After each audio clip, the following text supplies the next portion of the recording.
పరిశ్రమలు మరియు వాణిజ్యం. గత ప్రభుత్వ ఉదాసీన వైఖరి మరియు అసంబద్ధ విధానాల వలన పరిశ్రమలు మూతపడడంతో ప్రజలు ఉద్యోగాలు కోల్పోయి అనేక కుటుంబాలు ఆర్థికంగా చితికిపోయాయి.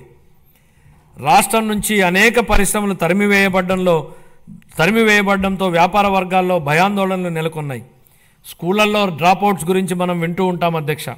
కానీ గత ప్రభుత్వంలో స్కూళ్లలో విద్యార్థులు డ్రాప్అవుట్ సహజంగానే పెరిగాయి. ఇవే కాకుండా పరిశ్రమలు డ్రాప్అవుట్ అయ్యాయి. రాష్ట్రం నుంచి ఉద్యోగాలు డ్రాప్అవుట్ అయ్యాయి.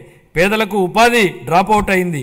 ఇన్ని రంగాలలో డ్రాప్అవుట్లు కావడానికి మూలకారమైన గత ప్రభుత్వ పాలకులు ఇప్పుడు ఓటమి భయంతో సభకు రాకుండా అసెంబ్లీ నుంచి కూడా డ్రాప్అవుట్ అయ్యారు.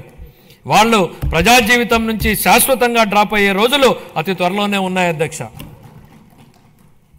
అనేక పరిశ్రమలు, ఎంఎస్ఎంఈలు, ఎస్సీ మరియు ఎస్టీ వర్గాలకు చెందిన వ్యాపారవేత్తలకు ప్రోత్సాహాల కోసం ఇవ్వాల్సిన 11,000 కోట్ల రూపాయల పైగా బకాయిలను గత ప్రభుత్వం నిలిపేసింది. వీటిలో 377.73 కోట్ల రూపాయల బకాయిలను మా ప్రభుత్వం ఇప్పటికే చెల్లించింది.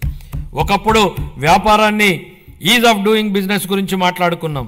ఇప్పుడు మన గౌరవ ముఖ్యమంత్రి గారు స్పీడ్ ఆఫ్ డూయింగ్ బిజినెస్ పై దృష్టి సారించారు. ప్రతి ఇంటికి ఒక ఐటీ ఉద్యోగి ఉండాలని అప్పట్లో మేము కృషి చేశాం. నేడు ఇంకొక అడుగు ముందుకేసి ప్రతి కుటుంబానికి వ్యాపారవేత్త ఉండాలనే లక్ష్యంతో ముందుకెళ్తున్నాం. ఓర్వకల్లు, కొప్పర్తి అనే 2 పారిశ్రామిక వాడలకు ఆర్థిక సహాయం అందించి అభివృద్ధి చేసేందుకు కేంద్ర ప్రభుత్వం ఆమోదం తెలిపింది.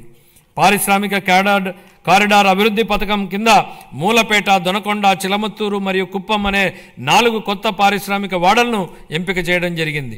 పారిశ్రామిక వృద్ధిని వేగవంతం చేయడానికి మరియు దృఢమైన పెట్టుబడి వ్యవస్థను నెలకొల్పడానికి మా ప్రభుత్వం ముందు చూపుతో కూడిన అనేక విధానపరమైన కార్యక్రమాలను ఆవిష్కరించింది.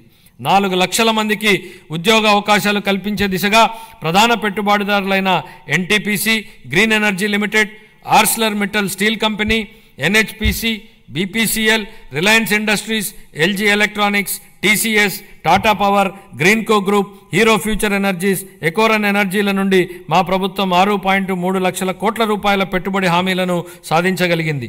ఈ సందర్భంగా పెట్టుబడుల సాధనలో శ్రీ నారా లోకేష్ గారి గురించి ప్రత్యేకంగా చెప్పాలి అధ్యక్ష. ఆర్సిలర్ మిట్టల్ స్టీల్ కంపెనీ రాష్ట్రానికి వచ్చేలా చేయడంలో ఆయనదే కీలక పాత్ర. ప్రతిష్టాత్మక సంస్థలకు చెందిన డేటా సెంటర్లను రాష్ట్రానికి వచ్చేలా చేసే విషయమై లోకేష్ గారు దృష్టి పెట్టారు. 25-26 ఆర్థిక సంవత్సరానికి గాను పరిశ్రమలు మరియు వాణిజ్య శాఖకు 3,156 కోట్ల రూపాయలను కేటాయింపును ప్రతిపాదిస్తున్నాను.